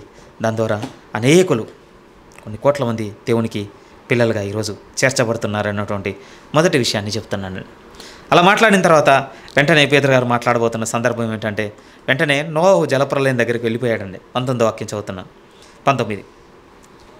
19 మీరు జాగ్రత్తగా చూడగలిగితే, దేవుని దీర్ఘశాంతం ఇంకా కనిపెట్టుచుండినప్పుడు పూర్వం నోవాహు దినములలో ఓడ సిద్ధపరచబడుచుండగా అవిధేయులైన వారి యొద్దకు అనగా చెరలో ఉన్న ఆత్మల యొద్దకు ఆయన ఆత్మరూపుగానే వెళ్ళి ప్రకటించెను. ఆ ఓడలో కొందరు అనగా 8 మంది నీటి ద్వారా రక్షణ పొందిరి. సెకండ్ కాంటెక్స్ట్ చాలా లోతైందండి. ముందే నేను మీకు అడ్మిట్ చేసుకుంటున్నాను. ఏంటి అని అంటే దయచేసి ఇప్పుడు నేను చెప్పేది ఇక్కడ చెప్పేటువంటి ఈ కాంటెక్స్ట్ అండి మనం గతంలో విన్నదాన్ని చాలా విభేదించేది అవుతుంది. రెండోది ఏం చెప్తానంటే నాకే చాలా కొద్దిగా అర్థమైంది ప్రియమైన వాళ్ళ. నిజంగా చెప్తున్నాను. ఇప్పుడు నేను చెప్పేది యాస్టీజ్గా మొత్తం బ్లైండ్గా నమ్మేయండి అనేది మిమ్మల్ని ప్రలోభ పెట్టను. కానీ మీరు ఆలోచించాలి. నిజంగా చాలా లోతైంది. ఒక విధముగా మనం అభ్యంతరపడేది. రెండో విధంగా చెప్పాలి అంటే అసలు మనం దీన్ని ఇలానే నమ్మాలి అనడానికి మాకు ప్రూఫ్ చూపించు, ఇంకో దగ్గర చూపించానంటే నేను చూపించలేంది. కానీ మీరు ఆలోచన చేయగలిగితే ఇక్కడే పేతురు గారు రాస్తున్నటువంటి మాటల్లో ఆ సందర్భం మీకు వివరణలో తెలిసిపోతుంది. అయితే సడన్గా శ్రమ గురించి మాట్లాడుకుంటూ వచ్చిన పేతురు గారు వెంటనే ఈ కాంటెక్స్ట్ ఎందుకు ఎత్తుకున్నాడు అని అంటే ఇక్కడ ఆయన ఎవరినైతే రోల్ మోడల్గా మాట్లాడుతున్నాడో ఆ ప్రభు గురించి కొంచెం మాట్లాడుకుంటే అర్థమవుతుంది ఎందుకు ఎత్తుకున్నాడో. ప్రభు చనిపోతున్న శ్రమను రాశాడు 17-18లో చనిపోతున్న శ్రమను రాశాడు. మరి చనిపోయిన తర్వాత ఏం జరిగింది? Question mark. ఆ క్వశ్చన్ మార్క్ ఆన్సర్ ఏది? పునరుత్థానుడు అయిన తర్వాత ఏం జరిగిందని నేను అనటం లేదు. దానికి మళ్ళీ కింది భాగం వస్తుంది. ఆయన సిలువలో మరణిస్తున్నటువంటి ఆ సఫరింగ్ రాశాడు. అన్యాయంగా శ్రమ పెట్టబడ్డాడు మనుషుల చేత. ఆ సఫరింగ్ రాసిన తర్వాత వెంటనే ఇంకో కాంటెక్స్ట్ ఎత్తుకున్నాడు. ఎందుకు ఎత్తుకున్నాడు అంటే ఇక్కడ మనకు రేజ్ అవ్వాల్సిన పాయింట్ ఏంటంటే చనిపోతున్న పరిస్థితులు అవి. మరి చనిపోయిన తర్వాత ఏం జరిగింది? ఎందుకు ఈ మాట చెప్తున్నానంటే ఆనాడు శ్రమ ఎదుర్కొంటున్నారు కదా వాళ్ళు. ఈ శ్రమ ఎదుర్కొంటున్నాం, అయ్యో ఏంటి అని మీరు ఆలోచిస్తున్నారు. మరి ఈ శ్రమలో మరణించిన తర్వాత మనం ఏమవుతాం? మన పరిస్థితులు ఏంటి? అది కూడా చెప్పాలి కదా. ఎందుకంటే మన జీవితము ఇక్కడితోనే ఆలోచించి ఇక్కడితోనే సర్దుకొని ఇక్కడితోనే నెరవేర్చుకొని ముగిసిపోయేది కాదు ప్రియమైన వాళ్ళారా. ఇక్కడ నుంచి మొదలైంది, ఇక నిత్యత్వం అంతా ఉండబోయేది. వాస్తవానికి పేతురు గారు తీసుకున్నటువంటి ఈ సందర్భం ప్రభు మరణించిన తర్వాత ఏం జరిగిందో రాస్తున్నాడండి. లిటరల్గా మనకు బైబిల్లో ఉంది కదా ప్రియమైన వాళ్ళారా. 3వ దినమున తిరిగి లేచాడు. 3వ దినమున మరి ఆ 3 రోజులు ఏం చేశాడు ప్రభు మనందరికీ తెలుసు. పరదైసుకు దిగిపోయి ఉన్నాడు. చదువుతాం. అయితే ఇక్కడ మనకు రేజ్ అవ్వాల్సిన క్వశ్చన్ ఏంటి? ఎందుకు పోయాడు అక్కడికి? ఏదో ఒక దేవుని చేత నియమింపబడిన పని లేకపోతే ఎందుకు వెళ్తాడు అక్కడికి? పోనీ మీరు ఇలా ఆలోచించండి, లేదు లేదు అదొక కెమిస్ట్రీ ల్యాబ్కి సంబంధించినటువంటి పరీక్ష కనుక ఖచ్చితంగా 3 రోజులు సమాధిలో ఉంటేనే ప్రభు మళ్ళీ తిరిగి లేస్తాడు, అలా మనం మాట్లాడుకోగలమా? నో, అలాంటి ఆధారం ఏమీ లేదు. ఒక ప్రత్యేకమైన కారణం ఉంది. ఆ కారణం మళ్ళీ ఎక్కడ కూడా ఏ భక్తుడు కూడా వెల్లడి చేయని కారణము, నిజము. అది కేవలము ఈ ప్రత్యక్షత ఇక్కడ పేతురు మాత్రమే పొందుకొనుటకు అర్హుడై ఉన్నాడు. ఆయన ఆ 3 దినములు ప్రభు ఎక్కడికి వెళ్ళి ఉన్నాడో, అక్కడికి వెళ్ళి ఏం చేశాడో ఆయన ఈ ఒక్క మాటలో రాసేస్తున్నాడు. ప్రియమైన వాళ్ళారా, ఎందుకు ఈ మాట చెప్తున్నాడంటే ఈ శ్రమను చూసి ఇక్కడితోనే నీరసించిపోయి ఇదే ఏం కాదు, ఇక్కడ మనం మరణించిన తర్వాత కూడా మళ్ళీ ప్రభుతో ఉండబోయేటువంటి జీవితం మనకుందని శ్రమలో బాధపడుతున్న వారిని చాలా ప్రోత్సహిస్తున్నాడు ఈ మాటలతో. మేబీ ఆనాడు ఈ మాటలు చదువుతున్న పీపుల్తో వాళ్ళు కనెక్ట్ అయినంతగా మనం కనెక్ట్ అవ్వకపోవచ్చు. ఎందుకంటే మీతో అన్నాను కదా, మనకు వారికి వ్యత్యాసం ఏమిటంటే వారి సిచ్యువేషన్స్లో ఉన్నారు, మనం లేవు. వారి శ్రమలో ఉన్నారు, మనం లేవు, అంతే. ఇంకా సో మనం అగ్రీ చేయొచ్చు, అగ్రీ చేయకపోవచ్చు ఈ కాంటెక్స్తో. నేను ముందే చెప్పాను, మిమ్మల్ని కంపెల్ చేయటం లేదు, బలవంతం అసలు లేదు. కానీ ఆలకిద్దాం ప్రియమైన వాళ్ళు. ప్రభు మరణించిన తర్వాత ఏం జరిగింది అంటున్నాడంటే ఆయన పరదేశుకు దిగిపోయి ఉన్నాడు అంటున్నాడు. ఎందుకు దిగిపోయాడు అని అంటే అక్కడ క్లియర్గా ఉంది ప్రియమైన వాళ్ళారా. ఏమంటున్నాడంటే నోవహు జలప్రలయం దినంలో ఓడ సిద్ధపరచబడుచుండగా అప్పుడు దేవుని దీర్ఘశాంతం కనిపెట్టబడుతుంది కదా. ఆ దీర్ఘశాంతంలో నోవహు ఓడ బిల్డ్ చేయడం, దేవుడు సెలవిచ్చినట్టుగా ఆ జలప్రలయం వచ్చేంత వరకు వెయిట్ చేయడం. జలప్రలయం వచ్చిన తర్వాత నోవహు తన కుటుంబంలోకి వెళ్ళిపోవడం. ఆ తర్వాత జలప్రలయంలో మిగిలిన జనులందరూ చనిపోవడం. ఆ చనిపోయిన వారందరి ఆత్మల యుద్ధకు వెళ్ళి ప్రభువు సువార్తను ప్రకటించినట్టుగా పేతురు ప్రత్యక్షత రాస్తున్నాడు ఇక్కడ. మీకు ముందే చెప్పాను కదా, ఇది మనం అస్సలు అంగీకరించలేంది. ఇంకొక వైపు చెప్పగలిగితే మాకు ప్రూఫ్ చూపించి మేము బిలీవ్ చేయాలంటే నేను చూపించలేంది, చూపించలేంది. కానీ క్లియర్గా రాస్తున్నాడు. ఒకసారి 19:20 చదువుదాం. దేవుని దీర్ఘశాంతం ఇంకా కనిపెట్టుచుండినప్పుడు పూర్వము నోవాహు దినములలో ఓడ సిద్ధపరచబడుచుండగా అవిధేయులైన వారి యొద్దకు అనగా చెరలో ఉన్న ఆత్మల యొద్దకు ఆయన ఆత్మరూపిగానే వెళ్ళి వారికి ప్రకటించెను. క్లియర్. ఎందుకు ప్రకటించాడు? ప్రకటించడంలో ఇంటెన్షన్ ఏంటి? వాళ్ళకి ఎందుకు ప్రకటించాలి? అలా ఎలా పాసిబుల్ అవుతుంది? అలా జరగవచ్చా? అది అలా కాదు, ఇంకోలా అర్థం చేసుకోవాలి కదా. బోల్డ్ అండ్ క్వశ్చన్స్ రైజ్ అవుతాయి. ముందే నీతో చెప్పాను, నాకు అర్థమైంది చాలా తక్కువ అండి. ఈ వయసుకి నేను గ్రహించలేను, నాకు తెలిసిపోయింది ప్రియమైన వాళ్ళ. ప్రభు నాకు మరలా బోధించినా కూడా నాకు ప్రభు ఎదుట నిరూపింపబడిన జీవితం లేదు, నేను పట్టుకోలేని తెలిసిపోయింది. నా కృపా పరిమాణం చిన్నది. ఆ చిన్నదిలో కొంత నేను నమ్ముతున్నాను ఇక్కడ. ఆ నమ్ముతున్నది ఏంటంటే ప్రభు ఆ 3 దినములు ఎక్కడున్నాడంటే పరదేశంలో, లేకపోతే అక్కడ చెరలో ఉన్నటువంటి ఆత్మల యొద్దకు వెళ్ళి ప్రకటించినట్టుగా పేతురే పరిశుద్ధాత్మ దేవుని యందు సాక్ష్యం ఇస్తున్నాడు. అయితే ఇక్కడ మనకు ఒక క్వశ్చన్ రైజ్ అవుతుంది. ఏమైనా రైజ్ అవుతుంది అంటే ఎందుకు వెళ్ళి ప్రకటించాలి? మేబీ ఈ రెఫరెన్స్ నేను ఎక్స్ప్లెయిన్ చేయలేను, నేను చేసినా కూడా మీకు అర్థమవుతుందో లేదో నాకు తెలియదు. అదే పేతురు రాసిన 4:6 చూడండి. దీనికి సెకండ్ ఎవిడెన్స్ ఇస్తున్నాడు. 4:6 మీరు చూడగలిగితే, మృతులు శరీర విషయంలో మానవరీత్యా తీర్పు పొందినట్లును ఆత్మ విషయంలో దేవుని బట్టి జీవించినట్లును వారికి కూడా సువార్త ప్రకటింపబడెను. ఆ వారు ఎవరంటే నోవహు జలప్రలయ కాలంలో చనిపోయిన వారు. వారి యుద్ధకు వెళ్ళి ఓకే, వాటర్లో అయితే సజీవంగా సమాధి అయిపోయారు, శరీరాలు కుళ్ళిపోయాయి, భూమిలో కలిసిపోయి అయిపోయింది. కానీ ఈ శరీరాలు ఎక్కడ పోయాయి, కానీ ఆత్మలు ఎక్కడ ఉన్నాయంటే అక్కడ చెరలో ఉన్నవి, వేదనకరమైన లేకపోతే పరదేశంలో ఉన్నవి, ఒక దగ్గర దేవుని తీర్పు కొరకు ఎదురు ఉన్నవి. వారి యొద్దకు వెళ్ళి సువార్తను ప్రకటించి ఉన్నాడట ప్రియమైన వాళ్ళ. రైట్. ఇక్కడ రేజ్ అయ్యేటువంటి క్వశ్చన్ ఏమిటంటే జనరల్గా మన పాత టీచింగ్ నుంచి కూడా రేజ్ అయ్యేటువంటి క్వశ్చన్, ఆల్రెడీ నోవాహు ప్రకటిస్తున్న తర్వాత, నోవాహు కాలంలోనే విన్న తర్వాత మళ్ళీ యేసుక్రీస్తు వారు అక్కడికి వెళ్ళి ఎందుకు ప్రకటించాలి? దీనికి ఆన్సర్ చెప్పాలో చెప్పొద్దో కూడా నాకు తెలియదు ప్రియమైన వాళ్ళ. జస్ట్ ఇమాజిన్ అండి, నోవాహు తన జీవితకాలంలో ఎంతమందికి ప్రకటించి ఉండొచ్చు? తన ఊరు అనుకుందాం, అయి ఉండొచ్చు, అంతే. అంతకుమించి ఎంత దూరం వెళ్ళగలడు? కానీ నోవహు జలప్రలయంలో ఆయన ఊరు మాత్రమే చచ్చిపోయిందా? No, never. ప్రపంచం మొత్తము, భూమి మీద ఉన్న సకల జీవరాశులు నోవహు వల్ల అవుతుందా? వారందరూ అక్కడ ఉంది 4 మృతులు శరీర విషయంలో మానవరీత్యా తీర్పు పొందినట్లును ఆత్మ విషయంలో దేవుని బట్టి జీవించినట్లును వారికి కూడా సువార్త ప్రకటింపవు. అక్కడికి వెళ్ళి ప్రభు ఏం బోధించాడు ఇవన్నీ నాకు తెలియవండి. బట్ నేను చాలా గొప్పగా ఆనందపడింది ఏమిటి అంటే వాళ్ళకి ఎంత గొప్ప బ్లెస్సింగ్ దొరికిందో తెలుసా? ఆనాడు ఆ వాటర్లో చనిపోయినందుకు నిజముగా సజీవుడైన యేసుక్రీస్తు నోటి మాటలు వినగలిగే భాగ్యం దొరికింది వాళ్ళకి ఆ రోజు. అదొకటైతే నన్ను ఆనందింపజేసిందండి. సరే, అది కొంచెం మనల్ని చాలా సందేహాలకు దారితీస్తుంది. బట్ మిమ్మల్ని ఒత్తిడి ఏం చేయను. మొదటిది అయితే ఏం చెప్తున్నానంటే ఇది పేతురు ప్రత్యక్షత. దీన్ని రాస్తున్న భాగం ఏమిటి అని అంటే ప్రభు మరణించిన తర్వాత ఏం జరిగిన విషయాన్ని కూడా వెల్లడి చేస్తున్నాడు ఆయన. ఊరికే ఏమి ఇంకా క్లియర్గా పేతురే తన అపొస్తల కార్యములు 2లో ప్రసంగంలో చెప్తాడండి, మరణము ఆయన బంధించి ఉంచుట అసాధ్యం అంటాడు. నిజము, అదే ఇక్కడ మనం చూస్తున్నాం. నిజంగా ప్రభువు మరణించగానే చల్లబడిపోయి నిజముగా జీవం కోల్పోయి బిరుజిక్కినటువంటి ఆ శరీరమును అత్తరుతో పూసి చక్కగా ఆయనను పేర్చి లోపల పెడుతున్న వాళ్ళు ఏమనుకుని ఉండొచ్చు, ఇంతకాలం చూసి నీ కళ్ళు ఇక చూడవు, ఇంతకాలం మాట్లాడిన ఈ నోరిక మాట్లాడదు, ఇంతకాలం విన్నటువంటి చెవులు వినపడవు, అన్నీ అలా ఉంటాయి కదండి. ఒక బాడీ ముందు, ఒక శరీరం ముందు మనం ఉన్న కూడా అదే ఆలోచిస్తాం కదా.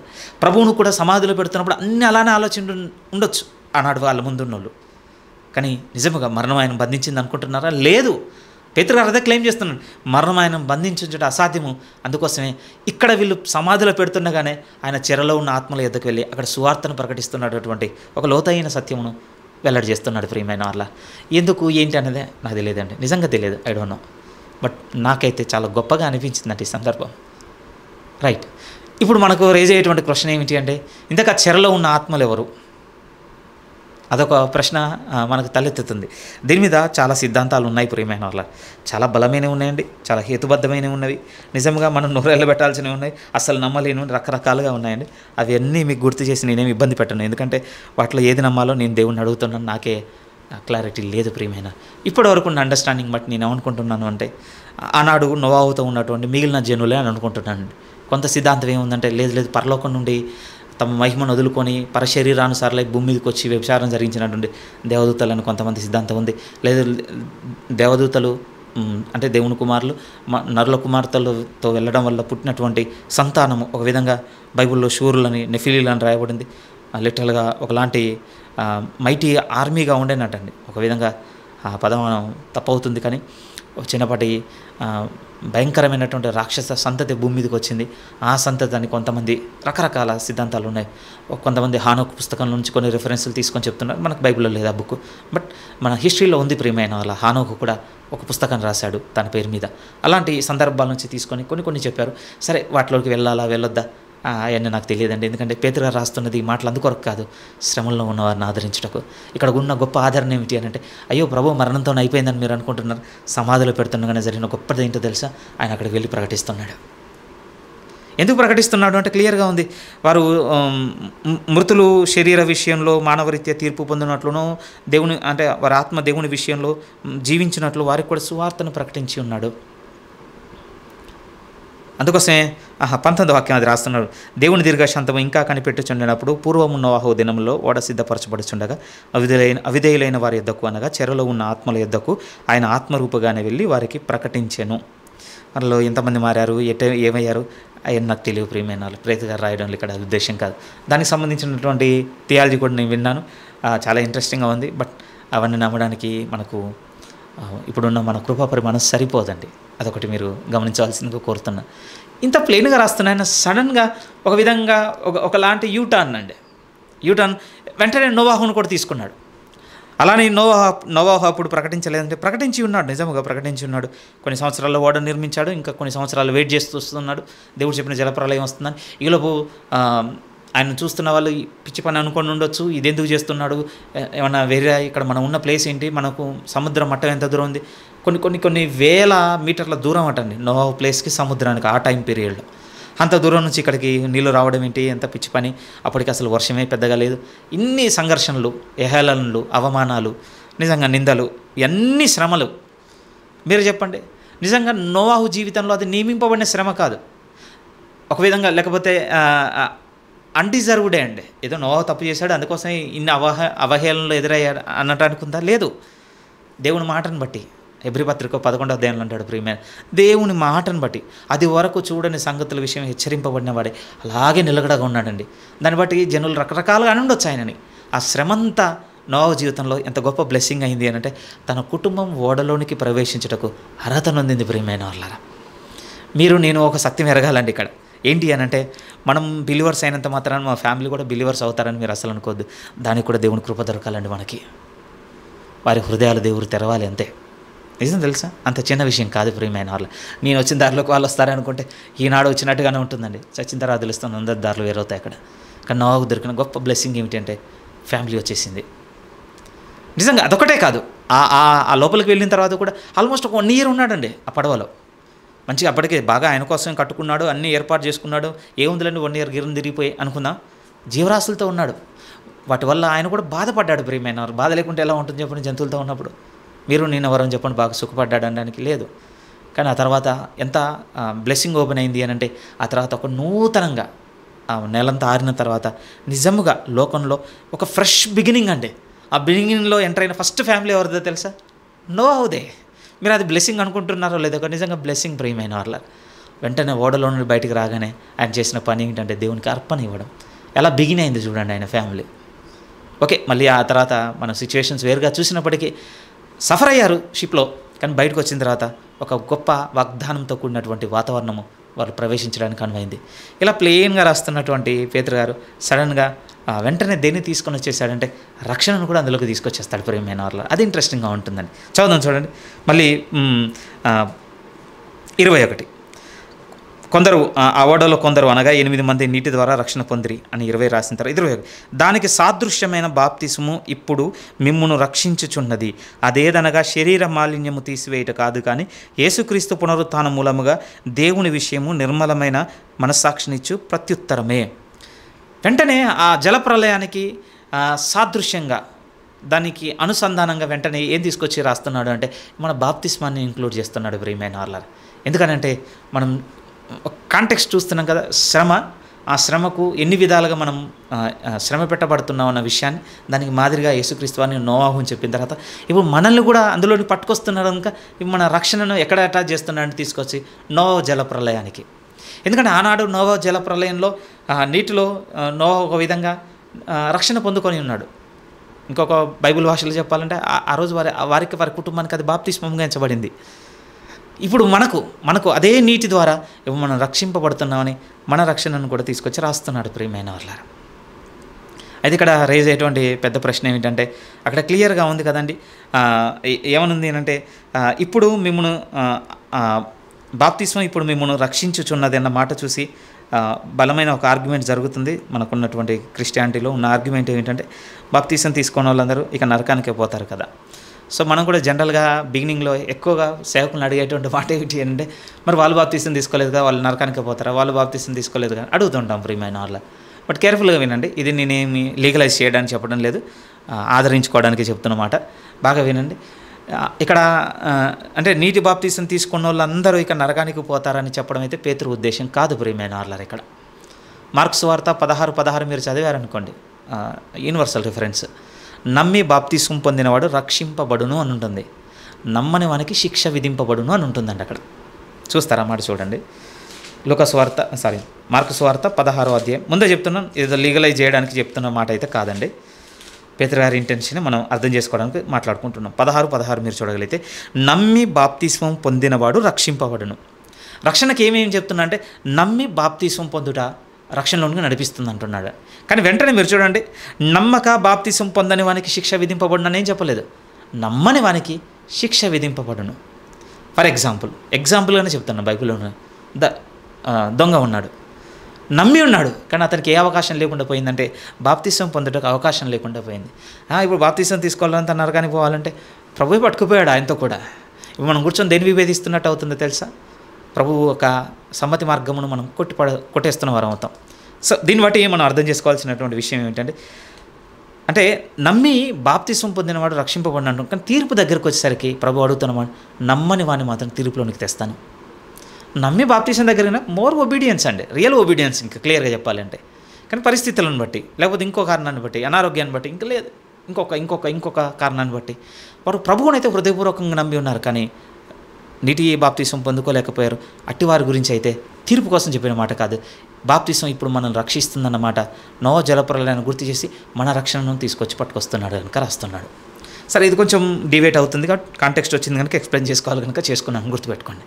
మళ్ళీ మీరు పేతురు పత్రికలోనికి మీరు వస్తే పేతురు పత్రిక జాగ్రత్తగా చూడండి, 3వ అధ్యాయం 21వ వాక్యం మళ్ళీ చదువుతున్నాం. దానికి సాదృశ్యమైన బాప్తిస్ము ఇప్పుడు మిమ్మల్ని రక్షించుచున్నది. అదేదనగా శరీర మాలిన్యము తీసివేయట కాదు, కానీ యేసుక్రీస్తు పునరుత్థాన మూలముగా దేవుని విషయము నిర్మలమైన మనస్సాక్షినిచ్చు ప్రత్యుత్తరమే. నోవాహునైతే ఆనాడున్న లోకం కింద నుంచి రక్షించాడండి నీటి ద్వారా. ఇప్పుడు మనకు రేజ్ అవ్వాల్సిన క్వశ్చన్ మరి మనల్ని ఎందుకు రక్షించాడు? మనం వేసుకోవాలి. రక్షణలోకి వచ్చి మనల్ని ఎందుకు రక్షించాడు? ఆనాడు నోవాహును దేని కింద నుంచి అయితే బయటికి పట్టుకురావాలనుకున్నాడో ఈనాడు మనల్ని కూడా దాని కింద నుంచే బయటికి పట్టుకొస్తున్నాడు, అదే నీటి ద్వారా రక్షిస్తూ. దేని కింద నుంచి అంటే ఆనాడు నోవాహును లోకంలో నుండి కాపాడాడండి, నిజము. ఈనాడు మనకు కూడా చెప్పిన మాట ఏమిటంటే గలతీ 1:4 మీరు చదివారనుకోండి, దేవుని చిత్త ప్రకారం ప్రస్తుతపు దుష్టకాలంలో నుండి మనల్ని విమోచింపవలనని యేసుక్రీస్తు మన కొరకు తన్ను తాను అర్పించుకొని మాట కనబడుతుంది. ప్రియమైన వాళ్ళ, ఎందుకు రక్షించాడు దేవుడు ఇప్పుడు నీటి ద్వారా నన్ను అంటే ప్రస్తుతపు దుష్టకాలం కింద నుండి మనం బయటికి తీసుకొస్తున్నాడు. యాక్చువల్ అండి 4th చాప్టర్ అంతా కూడా అదే, 4th చాప్టర్ అంతా కూడా అదేనండి. అక్కడ రాస్తూ ఉంటాడు కదా, అన్యజనులు నడుచుకున్నట్టుగా పోకిరి చేష్టలు, విందులు, చేయదగని క్రియలు, వీటన్నిటి ఒక విధంగా అపరిమితమైన ఆ దుర్వ్యాపారం నందు మీరు వారితో కూడా కలిసి పరిగెత్తకపోయినందుకు మిమ్మల్ని శ్రమ పెడుతున్నారు. దేని నుంచి బయటికి తీసుకొచ్చాడు అంటే ఇక వీటి నుండి మనల్ని రక్షించి ఉన్నాడు ఇప్పుడు, వీటి నుండి. అందుకోసమే 4వ అధ్యాయం బిగినింగ్ ఎలా ఉంటుంది అంటే, ఇక బాప్తిసం తీసుకున్న తర్వాత ప్రభు జీవితం మనం బ్రతుకుతున్నాం, లోకపు జీవితాన్ని విసర్జించాం కనుక లోకంలో బతుకుతున్నవారు ఇక మనల్ని శ్రమ పెడతారు. ఫిజికల్ సఫరింగ్కి తీసుకొస్తున్నాడు ప్రియమైన వాళ్ళ. ఒక విధంగా నియమింపబడినటువంటి శ్రమ, అన్యాయమైనటువంటి శ్రమను గుర్తు చేశాడు, తర్వాత దేవుని చిత్తానుసారమైన శ్రమను గుర్తు చేశాడు, తర్వాత ఫిజికల్ సఫరింగ్ ఎందుకు తీసుకెళ్తున్నాడు అంటే ఇప్పుడు అదే లోకంలో ఉన్నాం, ఇంకా మనం ఏం చనిపోయి మహిమలోని ప్రవేశించలేదు.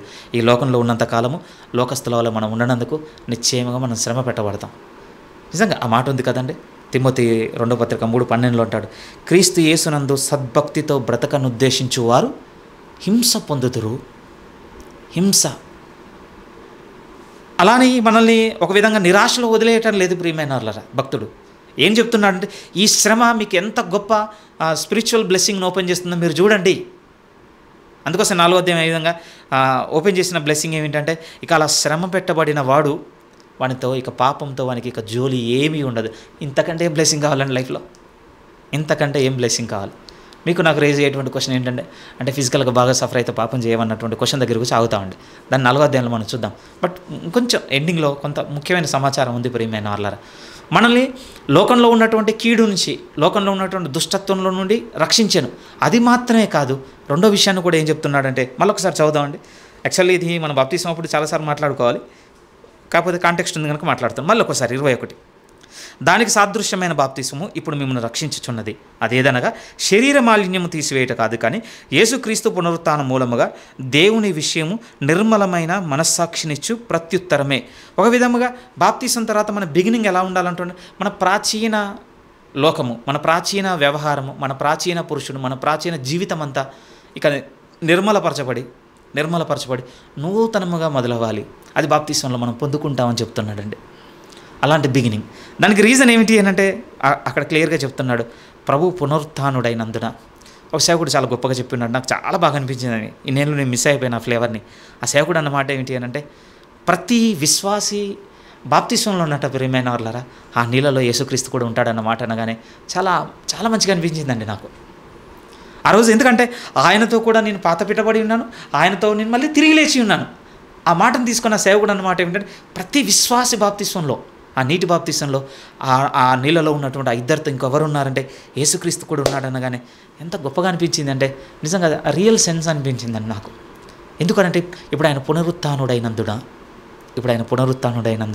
ఇప్పుడు ప్రతి ఒక్క నా బాప్తిసంలో మనం ఎవరితో కూడా నీళ్ళలోనూ సమాధి చేయబడ్డాం, ఎవరితో కూడా తిరిగి లేచామంటే నిజంగా ఆ రోజు మనతో ప్రభు ఉన్నాడు ప్రియమైన వాళ్ళ. మేబీ మన డైరీలో అది లేకపోవచ్చు, ఎందుకంటే మనం ఫిజికల్గా చూస్తున్నాం కదా. అందుకోసం అక్కడ క్లియర్గా పేతురు గారు కూడా శరీర మాలిన్యం తీసివేయడం కాదని ఎందుకు మెన్షన్ చేస్తున్నా అంటే లిటరల్గా ఫిజికల్ బాతింగ్ లానే ఉంటుందండి బయట నుంచి చూస్తే.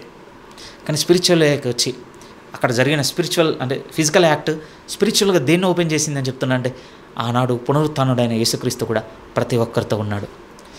ఒక విధంగా అండి శరీరాన్ని ఆత్మని బ్యాలెన్స్గా రాసుకుంటూ వెళ్ళిపోతుంటాడండి పొడి మాటల్లోనే. చాలా లోతుగా కనపడుతుంటాయి ప్రియమైన వాళ్ళ.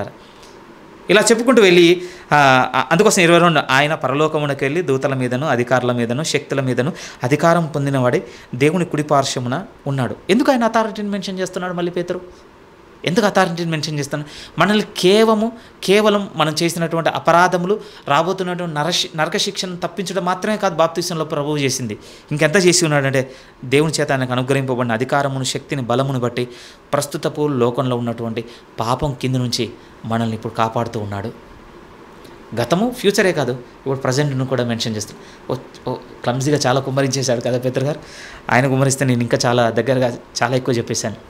కానీ ఈ ఈ ఈ కొన్ని వాక్యాల్లోనే చాలా సందర్భాలు ఉన్నాయి ప్రియమైన వాళ్ళ. మన బాప్తిసం గురించి మాట్లాడిన తర్వాత ఇక 4వ అధ్యాయం బిగినింగ్ చూడండి. క్రీస్తు శరీరమందు శ్రమపడాను గనుక మీరును అట్టి మనసును ఆయుధముగా ధరించుకోనండి. ఎలాంటి సఫరింగ్? అన్డిజర్వ్డ్ సఫరింగ్కు ఆయన మనసు నిలిపి ఉన్నాడు. ఆర్డైన్డ్ సఫరింగ్ కూడా, దేవుని చేత నియమింపబడిన దానికి అన్యాయంగా శ్రమ పెట్టబడి రెండింటికి తన మనసును అప్పగించుకున్నాడు. ఇప్పుడు మీరు కూడా అట్టి మనసునే ఆయుధంగా ధరించుకోండి.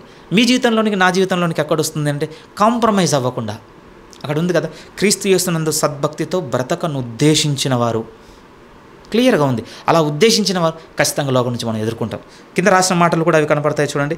మనము 3వ వాక్యం, మనము పోకిరి చేష్టలు, దురాశలు, మద్యపానము, అల్లరితో కూడిన ఆటపాటలు, తాగుబ్రోతుల విందులు, చేయదగని విగ్రహ పూజలు మొదలైన వాటి యందు నడుచుకొనుచు అన్యజనుల ఇష్టము నెరవేర్చుచుండుటకు గతించిన కాలమే చాలును. అపరిమితమైన ఆ దుర్వ్యాపారమందు తమతో కూడా మీరు పరిగెత్తకపోయినందుకు వారు ఆశ్చర్యపడుచు మిమ్మల్ని దూషించుచున్నారు. ఇది మనం ఎదుర్కొనేది, ఫేస్ చేస్తాం ప్రియమైన వాళ్ళు, ఇంకా అధికంగా ఫేస్ చేస్తాం. పేతురు గారు రాసే సమయానికి ఇవి కనపడుతుంటే కాలాల ముందుకు వచ్చేసరికి దేవుడికి విరోధంగా మనుషులు పుట్టినటువంటి ఆలోచనలు ఎన్ని ఉన్నాయి ఇప్పుడు చూడండి, ఎన్ని ఉన్నాయి. మన ఒక టెస్ట్ మనీ చూశాను ప్రియమైన వాళ్ళు, ఒక చిన్న ఆర్టికల్లో. సేమ్ సెక్స్ మ్యారేజ్ కట్టండి, బేకర్కి కేక్ ఆర్డర్ వచ్చిందంట. కేక్ ఆర్డర్ వచ్చినప్పుడు పర్పస్ ఏంటి అడుగుతారు కదా, దేనికి కేక్? మ్యారేజ్. ఏంటి మ్యారేజ్ అని అంటే ఇగో సేమ్ సెక్స్ మ్యారేజ్. అది తెలియగానండి పాపం బేకర్ మేనేజ్మెంట్ వాళ్ళు దేవుని నమ్ముకున్న వారు అవ్వడం, వాళ్ళు నిలబడ్డారట, మేము చెయ్యము. జరిగింది ఏంటో తెలుసా అండి, వీడు కాకపోతే ఇంకోటి చేస్తాలే అని ఇంకో షాపు పోలేదటండి. ఆ సంఘటనలో ఆ మొత్తం బేకరీని తగలబెట్టడం జరిగిందట. ఆ కుటుంబం మీదకి కొన్ని వందల మంది వచ్చి వాళ్ళ ఇంటిని ధ్వంసం చేయడం జరిగిందట. ఏంటి ప్రియమైన వాళ్ళారా, పేతురు గారు రాస్తున్న సమయంలో అవి లేవు, కానీ ఇప్పుడు మీరు చూడండి ఎన్ని వచ్చాయి ముందుకి. ఇలాంటివి ఇంకా రాబోతున్న కాలంలో ఇంకెన్ని రాబోతున్నాయి. అందుకోసం పేతురు గారు చెప్తున్నారు, శారీరకంగా శ్రమ పెట్టబడిన ఎడల మీరు నిరుత్సాహపడకండి, వెనక తీయకండి, ఏదో కలవరానికి గురవ్వకండి. మనకు ప్రభువు నియమించిందే జరుగుతుంది మన జీవితంలో. కానీ గుర్తుపెట్టుకోండి, మన ప్రతి ఫిజికల్ సఫరింగ్ మనందరి జీవితంలో ఒక ఆత్మీయమైనటువంటి ఆశీర్వాదమును తెరుస్తూనే ఉంటుంది. ఇక్కడ పేతురు గారు చెప్పేటువంటి బలమైన మాట ఏమిటి అంటే, క్రీస్తు శరీరమందు శ్రమపడేను గనక మీరును అట్టి మనస్సును ఆయుధముగా ధరించుకోనండి అన్న తర్వాత 2వ వాక్యం ఏమంటున్నాడంటే, శరీరమందు శ్రమపడిన వాడు శరీరమందు జీవించిన మిగిలిన కాలము ఇక మీదట మనుజాశలను అనుసరించి నడుచుకొనక దేవుని ఇష్టానుసారంగానే నడుచుకొనుచున్నట్లు పాపంతో జోలిక ఏమీ లేకయుండును. ఇది ఇది ఇది చాలా విభేదాలకు గురిగా ఉందండి ఈరోజు సంఘంలో. ఎందుకంటే కొన్ని సంఘాల్లో దేవుని కొరకు చక్కగా బోధిస్తున్న వాళ్ళు కూడా దీని అర్థం ఇలా తీసుకోకుండా ఉండడానికి కొన్ని బైబిల్స్నే దూరం పెడుతున్నటువంటి చర్చెస్ కూడా ఉన్నాయండి ఈరోజు. ఇది లిటరల్గా ఫిజికల్ సఫరింగ్ అంటే శరీరంలో భౌతిక శ్రమ గురించి కాదు. భౌతిక శ్రమ గురించి రాస్తే ఈరోజు జైల్లో ఉన్న వాళ్ళందరూ మనకంటే పరిశుద్ధులు అవ్వాలి కదా. లాజిక్గా మాట్లాడుతున్నటువంటి మాటలకు పేతురు గారు రాస్తున్న మాటలు ఇవి కావు ప్రియమైన వాళ్ళారు. ఇక్కడ ఆయన చెబుతున్న మాట నిజముగా భౌతికంగా ఎదుర్కొంటున్న ఈ శ్రమయందు, ఈ శరీరం అందు ఎదుర్కొంటున్న శ్రమ మనకిచ్చేటువంటి ఆత్మీయమైన ఆశీర్వాదం ఏంటంటే పాపం చేసే మనస్సును బలహీనపరుస్తుందని చెప్తున్నాడు. అందుకోసమే ప్రభువును వెంబడించినటువంటి ఒక విశ్వాసి గొప్పగా చెప్పిన మాట ఏమిటంటే, వారి పేరు కెనెత్ టేలర్ అనే ఒక పేరుంది. అంటే ఎప్పుడైతే శరీరము శ్రమ పడుతుందో అప్పుడు ఏది తగ్గిపోతుందంటే పాపం యొక్క శక్తి తగ్గుతుందటండి ఈ శరీరంలో. ఆమె రాసిన మాట చాలా గొప్పగా ఉంది. ఆమె అన్న మాట ఏమిటి అని అంటే, when body suffers sin loses its power అన్నాడు. ఆ మాట చెప్పినప్పుడు నిజంగా గొప్పగా అనిపించిందండి. ఆ సేవకు నోట విన్నప్పుడు నిజం కదా. మీరు బైబిల్ నుంచి ఎన్ని మాటలు లేవండి. మీరు 119 కీర్తన ఐ థింక్ 67వ వాక్యాన్ని చూడగలిగితే, నేను శ్రమ కలగక మునుపు త్రోవ విడిచి తిని ఇప్పుడు నీ వాక్యమును అనుసరించి నడుచుకోవచ్చు. ఇలాంటి మీకు కొన్ని వందలు చూపించగలను బైబిల్లో నుంచి మాటలు. సో ఇది గొప్ప ఆదరణగా చూపెడుతున్న మాట ఏమిటంటే, ప్రభు కొరకు లేకపోతే ప్రభువు కలిగినటువంటి శ్రమను సహించగలిగే ఆ మనస్సును మనం ఆయుధంగా ధరించుకున్న ఎడల ఏమంటున్నాడంటే పాపం యొక్క శక్తి మన మీద తగ్గుతుంది. నిజం అంటే నిజం ప్రియమైన వాళ్ళ. ఎందుకు ఎర్లీ చర్చ్ అంత ఫర్మ్గా నిలబడింది అనుకుంటున్నారండి? నిజము. వారు శరీరమందు ప్రభు కొరకు ఎన్నో గుర్తులను కలిగి ఉన్నారు ప్రియమైన వాళ్ళ. రాజీకి రాలేదండి. సరే దీంతో ఎగ్జాక్ట్ ఏకీభవించని మిమ్మల్ని ఏం కంపేర్ చేయను, ముందే చెప్పాను కదా. ఈ కాంటెక్స్ట్ ఇట్స్ మై పర్సనల్ అండి, చాలా వ్యక్తిగతంగా నేను తీసుకొని ఆలోచించుకున్నది. రెండవది, చాలా రకాలుగా విన్నప్పుడు నిజముగా నా హృదయమునకు గోచరమైన దాన్నే నేను విశ్వసించి దాన్ని వెంబడించాలని కూడా అనుకున్నాను కనుక, విశ్వసించింది కనుక మీతో మాట్లాడి ఉన్నాను ప్రియమైన వాళ్ళారు. ఒకవేళ ప్రభు ఆలోచనలకు దూరమైంది ఒకవేళ పంచుకున్నట్లయితే ప్రతి మాటను ప్రభు ఎదురు మీ హృదయం నుంచి చేర్పేయాలని కూడా ఆయన కోరుతున్నా.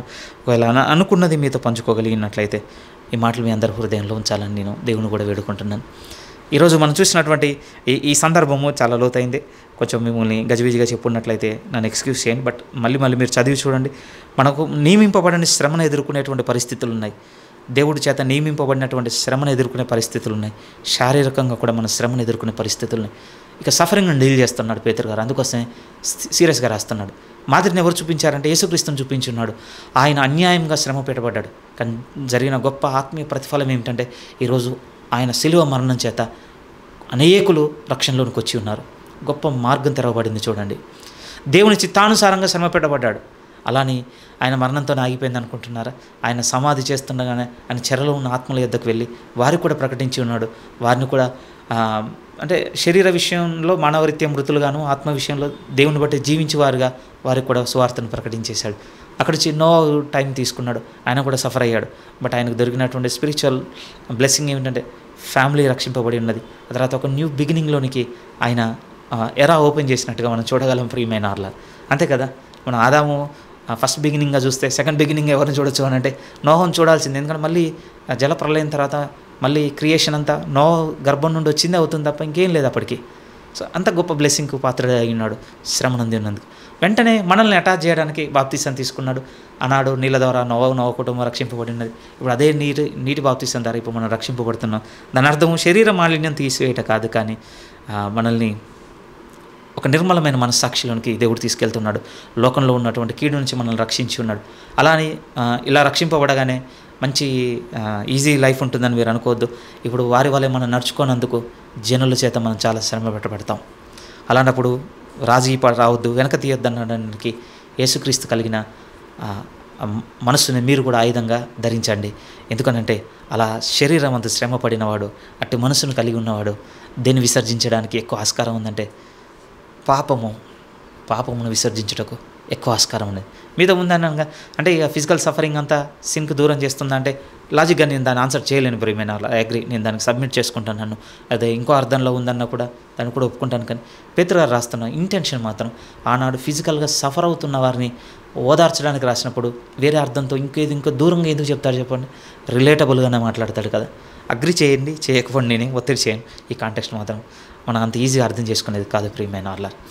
మరి చెరలో ఉన్న ఆత్మల సంగతి మేము ఎందుకు అంత స్థిరంగా నమ్మాలంటే మళ్ళీ సెకండ్ టైం విట్నెస్ ఇచ్చాడు కదా 6వ వాక్యంలో. దాన్ని బట్టే అక్కడికి వెళ్ళి ప్రభు ప్రకటించినట్టుగా. దీంతో పెద్ద ప్రశ్న ఏమొస్తుందంటే అంటే సెకండ్ ఛాన్స్ ఉందా మళ్ళీ? ఇక్కడ మిస్ అయిన వాళ్ళందరూ అక్కడికి పోయి మళ్ళీ రక్షణ ఏమంటే సెకండ్ ఛాన్స్ ఉందా అన్నదానికి నేనైతే ఆ రిఫరెన్సు లేకపోతే ఈ కాంటెక్స్ట్ మీతో పంచుకోలేదు ప్రియమైన వాళ్ళ. దాన్ని బేస్ చేసుకుని అలాంటి థియాలజీ కూడా మనం బిల్డ్ చేయొద్దటండి. సెకండ్ ఛాన్స్ ఎందుకంటే ఇప్పుడు మళ్ళీ ప్రభు అక్కడ లేడు కదా. ఇప్పుడు తండ్రి సింహాసనం ఉంది, అక్కడ ఉన్నాడు ఆయన. ఇక్కడ ఉన్న వాళ్ళకి మళ్ళీ సెకండ్ ఛాన్స్ చెప్పడం ఉద్దేశం కాదు. మరి ఎందుకు పర్టికులర్ ఆ టైం పీరియడ్కి ఆ పీపుల్కి and literal I don't know అండి, నాకైతే తెలియదు, నిజంగా తెలియదు. బట్ మనసు అయితే ఉంది, నేను కొన్ని దేవుని దగ్గర తెలుసుకోవాల్సినవి. నిజంగా పేతురుకు దొరికిన ప్రత్యక్షత అంత చిన్నది కాదు ప్రియమైన. ఇంకొక బ్యూటిఫుల్ చిన్న విషయం చెప్పిన, ఈరోజు మనం ఎవ్రీ సండే చర్చ్లో మనం అపోస్తుల విశ్వాస సూత్రం చెప్తాం కదా. అందులో సెకండ్ పేరా థర్డ్ పేరా అండి, లిటరల్గా మనకు 4 పేరాస్ ఉంటాయి. అందులో సెకండ్ థర్డ్ పేరా మీరు తర్వాత కూడా చూడండి. కేవలం ఈరోజు మనం మాట్లాడుకున్నటువంటి 18వ వాక్యం నుంచి 4వ అధ్యాయం 6వ వాక్యం వరకు కలిగినటువంటి ఆ కాంటెక్స్ట్ నుంచి సంఘ పెద్దలంతా కూర్చొని ఆ విశ్వాస సూత్రమును రాసుకున్నారు ప్రియమైన వాళ్ళారా. అందుకోసం పరిశుద్ధాత్మ వలన కన్య మరియ గర్భమున ఆయన ధరింపబడి ఆమెకు పుట్టెను. పొంతి పిలాతు కాలమందు శ్రమ పట్టబడను, సిలువేయబడను, చనిపోయాను, పాతిపెట్టబడను, అదృశ్య లోకంలోనికి దిగను. 3వ దినమున తిరిగి లేచి పరలోకమునకెక్కి తండ్రి అయిన దేవుని వైపున కూర్చున్నాడు. సజీవులకు మృతులకు తీర్పు తీర్చుటకు అక్కడి నుండి ఆయన వచ్చుచున్నాడు. ఎగ్జాక్ట్ అండి 18 నుంచి 4వ అధ్యాయం 6 వరకు ఉన్నట్టు దాని నుంచి 2 పేరాలు పిక్ చేసుకున్నారంటే ఎంత స్ట్రాంగ్ కాంటెక్స్ట్ పేతురు రాసి ఉంటారో మీరు ఆలోచించండి. ప్రభువే మనకు తోడుగా ఉండి మరింత బలంగా నడిపించాలి. ఒకే ఒక్క మాట, క్రీస్తు యేసునకు కలిగిన మనస్సును మనము కూడా ఆయుధంగా ధరిస్తేనే ఈ జీవితంలో తుదమట్టకు నిలవగలం. ప్రభు మహిమ నిమిత్తం బతకగలం. ప్రియమైన వాళ్ళని అలానే పిలుపులో ఇంకా స్థిరపరచాలని, రాబోతున్న సంగతులు మరింత వెలుగునిచ్చి నడిపించాలని కోరుతూ నా మాటలు ముగిస్తున్నాను.